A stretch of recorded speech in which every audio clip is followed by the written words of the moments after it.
Hello, price allot. என்னடா காலையிலே அவர் மாடை போட்டோ எடுக்கிறார் நீங்க நினைப்பீங்க. மாடு ஆடை நம்ம பார்த்த உடனே நமக்கு தோணும் சமைச்சு சாப்பிட்டால் ரொம்ப நன்றா இருக்கும் என்று. இலங்கை தேசத்திலே ஏழை மனிதர்கள் எல்லாம் ஆட்டுக்கறி சாப்பிடவே முடியாது. ஏனென்றால் அதனுடைய விலை 1 கிலோ 5000 ரூபாய். அடுத்தவர்களை சாப்பிடுறத பார்க்க முடியும். நான் சொல்ல வர்றது என்னவென்றால், இத்தனை திரளான மிருக ஜீவன்களுக்கு ஆகாரம் கொடுக்கிறவர் நம்முடைய தேவன். கூப்பிடுகிற காக்கை குஞ்சிக்கும் மிருக ஜீவன்களுக்கும் ஆகாரம் கொடுக்கின்ற இறைவன் அவர்தான் நம்முடைய தேவன். உலகம் முழுவதும் எத்தனை கோடியான மிருகங்கள் இருக்கிறது. அத்தனை பேருக்கும் எந்த தலைவனும் எந்த மனிதனும் ஆகாரம் அளிக்கவில்லை.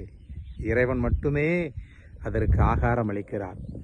இத்தனை திரளான மிருக ஜீவன்களுக்கே ஆகாரங்களை கொடுக்கிற தேவன் உங்களுக்கு கொடுக்காமல் இருப்பாரா?